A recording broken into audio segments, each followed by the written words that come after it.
Hey everyone, welcome back. This is my second video on glomerulonephropathies.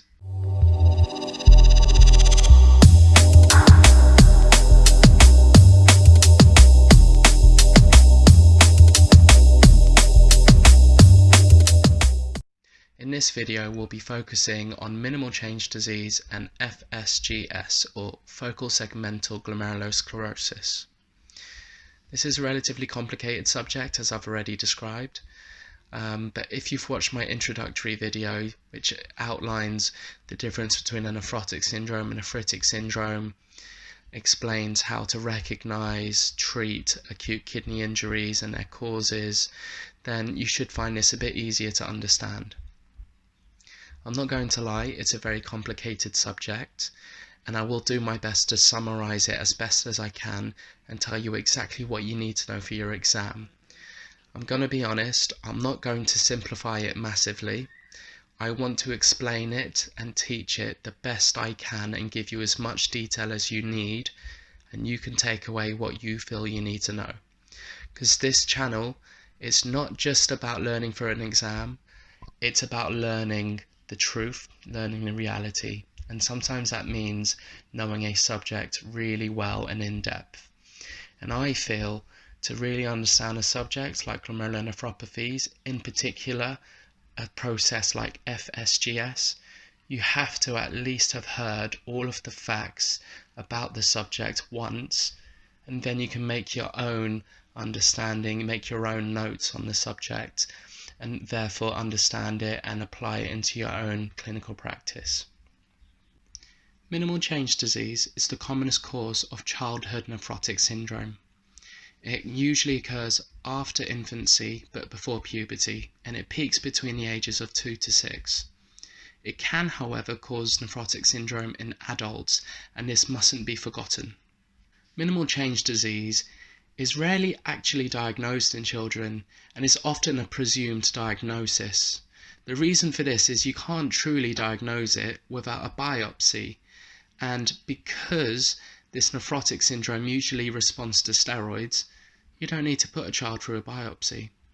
And so it's more commonly known as steroid responsive nephrotic syndrome, as you don't find out it's a minimal change disease until you do a biopsy on the child. Sometimes a biopsy is required, and there are specific indications for doing this in children. For example, if they are of extremes of age, which makes a minimal change disease less likely.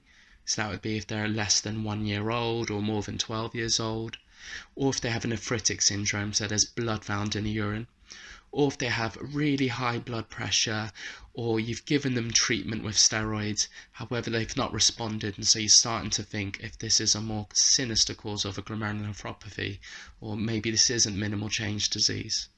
Again, it could still be minimal change disease and not responding to steroids, but you don't know until you do the biopsy. So therefore, the commonest minimal change disease presentation is a child with steroid responsive nephrotic syndrome. Now, if you were to look over there, you will see some graphs which outline the age distribution for nephrotic syndromes. Minimal change disease peaks between the ages of 2 and 6, and it massively reduces in prevalence as you reach adolescence and adulthood. That graph looks about right. Then for FSGS, this is a much more common cause of nephrotic syndrome in adults. The age distribution is mainly plateau throughout your life. And then membranous nephropathy. This is the commonest cause of nephrotic syndrome in adults, although it's argued FSGS is actually the most common cause around the world. Membranous nephropathy increases in prevalence throughout adulthood until it peaks, and then it slowly comes down with age. Yep, that looks about right. These graphs are quite important to try and memorize, because in the exam they often rely on you knowing the rough age group in which the glomerulonephropathy will affect. For example, if you have a question talking about a young black male who has a progressive glomerular nephropathy, they're talking about FSGS. If it's an old white man and maybe he's a smoker or something, they may be getting at the fact he has cancer. That could be membranous. And yes, I know, minimal change disease could be caused by cancer, but this is just how they question you in the exam. A child with a benign steroid responsive nephrotic syndrome will be minimal change disease. A young black man or a man who is using heroin or has HIV, they will have FSGS or collapsing FSGS if it's HIV, for example. And then, someone who's older, maybe past 50 or 60, for example, and they have an incidental glomerulonephropathy, that's often membranous. And then when we have nephritic syndromes, then classically in the exam, someone who starts, urinating blood after having a runny nose or a sore throat, if that happens after a few days, it's IgA nephropathy. If it happens after a few weeks, it's post-strep glomerulonephropathy. The exams, they always ask you in a certain way. It's important to note that there is an association between minimal change disease and FSGS. Many of these children who have steroid-responsive nephrotic syndrome have minimal change disease. However, a small proportion of them may actually have FSGS. Whilst FSGS is less likely to occur in children and less likely to be steroid responsive, it will still make up a proportion of these steroid-responsive nephrotic syndrome children. Interestingly, some of these non-steroid responsive nephrotic syndromes in children are minimal change disease, and they may progress to FSGS, or perhaps they are FSGS in the first place. Remember, minimal change disease and FSGS, they both have similar features with the podocyte foot processes in that they can both cause fusion. This is why when you do a biopsy on an adult who you're considering may have FSGS, it's important to take a good sample and enough to make sure you don't miss any glomeruli that have scarring, as this is an important diagnosis that you don't want to mix up with minimal change disease, which has a very different disease cause and obviously a very different set of etiologies which require ruling out. Minimal change disease got its name from the fact that there were minimal changes or no changes seen on microscopy. In the 50s, however, light microscopy was superseded by more powerful microscopes, including electron microscopy. On electron microscopy, we can see fusion of the foot processes of podocytes. Minimal change disease is a generally benign condition of children. However, it doesn't always respond to steroids, and it's not always completely benign. Some adults who get minimal change disease, however, will have a less benign disease progression and will often progress to have renal damage. Remember, however, that adults with a nephrotic syndrome are far more likely to have an FSGS or a membranous nephropathy. These are far commoner causes. If an adult has a biopsy, however, we should find a definitive cause. This will be based on the histology and the clinical presentation. The histology is always important. You must get a biopsy of any adult with a nephrotic or nephritic syndrome. The reason being is, whilst the histology will usually give away the histopathological process, it may not, and the clinical presentation combined with this will help tell the renal physician what the likely underlying etiology is. The underlying etiology isn't always the disease process. For example, FSGS can be caused by primary, which is idiopathic, we don't know why, but it can be caused by many other things. That could be genetic, it could be viral, it could be drug-induced. If you do a biopsy on someone and you see it has findings associated with FSGS, which I'll discuss later, the doctor will then need to exclude all of the secondary causes. They may do a viral screen and rule out HIV, or may prompt them to ask the patient specific questions, such as do they use any intravenous heroin, for example. It seems unlikely, but it's possible. FSGS has many secondary causes, and this is why biopsy is often important in adults, but less so in children unless they have a more sinister feature suggestive of a more aggressive glomerulonephropathy disease, or a disease that is not likely to be minimal change. Does that make sense? I hope so. Minimal change disease is caused by a specific disease, a very complex immune-related problem. The primary cause is the most common cause, and that usually happens in children who are steroid responsive. But there are also secondary causes which causes the disease. So remember, the secondary causes will cause the same process as what's happening in the primary, but there's just a secondary cause that has triggered it. The secondary causes are more common in adults, and they can be divided up into a surgical sieve-like fashion. So, whilst there's many malignancies that can cause it, in particular Hodgkin's, we won't mention them all because it's just pointless to learn them all, isn't it?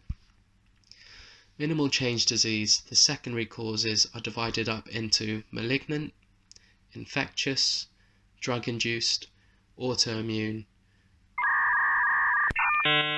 and allergic. So how do people with minimal change disease present to you? So with glomerulonephropathies, patients can present on a spectrum of proteinuria or blood in a protein. In minimal change disease, there is always a nephrotic range proteinuria, and therefore they will have features of protein loss. This will usually be in the form of generalized edema. They will be generally puffy. They may have noticed some swelling in their lower legs or in their genitals, sometimes behind the eyes. Less commonly, people can present with infections, as there tends to be a bit of immune dysfunction associated with minimal change disease. Or, more uncommonly, they can present with ascites, i.e. fluid in the abdomen, or fluid on the heart, pericardial effusion. And even more rarely, they can present with thrombosis, i.e. a blood clot due to a loss of antithrombin 3. Obviously, these will be less common presentations because you would think that someone would have presented before those complications have occurred due to their generalized edema. I suspect this would be more common in third world countries where help-seeking behaviour isn't the same as it is in the West. Interestingly, minimal change disease can actually be preceded by an upper respiratory tract infection. This isn't as common a presenting feature as it is in IgA nephropathy and post-streptococcal glomerulonephropathy. And for exam purposes, they'll often use those two as examples rather than minimal change disease. In the exams, if they were to use an upper respiratory tract infection and were to include minimal change disease, just remember, minimal change disease is more common in children. Remember that IgA nephropathy causes blood, and post-streptococcal glomerulonephropathy usually happens a few weeks afterwards. I'm sure they will use a histological description to help you with this question if it were to come up. Lastly, it's just worth noting that a fifth of patients with minimal change disease will actually have some microscopic hematuria, so they may have 1 or 2 plus blood on their urine dip. Minimal change disease treatment. So for the majority of patients, steroids are the answer and they will respond. Children are more likely to respond than adults. A third of people will have one episode that will respond to steroids and they won't have it again. Another third of people will have an episode which responds to steroids, but then they will have infrequent episodes until adulthood. They are always steroid responsive and they have good outcomes. One third, however, are not steroid responsive and will have frequent relapses and they will require immunosuppressive therapy.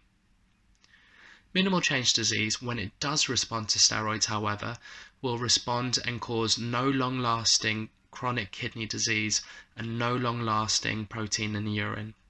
It's a very good prognosis for these steroid responsive patients. Obviously in adults we will know it's a steroid responsive minimal change disease, but in children we'll know them as steroid responsive nephrotic syndromes unless there was some reason they needed a biopsy. In children and adults we give them 1 mg per kilogram of their body weight worth of prednisolone. Children will usually respond within a week. However, if they haven't responded after 2 weeks, they're probably not going to respond. And they usually only require a few weeks of a high dose, and they slowly get tapered down over several months. Adults, however, take a lot longer to respond if they're going to respond, and that will require months of treatment, if not years, for them to respond. Unfortunately, a fifth of adults never respond to steroids. So, we've come towards the end of the video, and this is the bit that you've all been waiting for, especially you medical students, and that would be the summary, or should I say, just tell me what I need to know for my bloody exam, will you? For the renal videos that I'm doing, I will always have, just tell me what I need to know for my bloody exam, will you? Section in my videos, because I appreciate that you're just trying to get through your exams and you're trying to learn what you need to know. Minimal change disease is a generally benign disease. It's the most common nephrotic syndrome in children, but can occur in adults. There are often secondary causes in adults, including malignancy such as Hodgkin's disease. It presents with a nephrotic range proteinuria, and therefore edema is common. And it is steroid responsive 2/3 of the time. There is a rule of thirds, in that a third respond to steroids once and don't have the disease again. A third respond to steroids but then have a few episodes until adulthood when it stops. And then a third will not respond to steroids and will have frequent relapses. These patients will require immunosuppressant therapy such as cyclophosphamide to induce remission, or cyclosporin or tacrolimus to maintain remission. That's minimal change disease in a nutshell, but I hope you found this whole video useful in covering minimal change disease in more detail. And the next topic will be FSGS.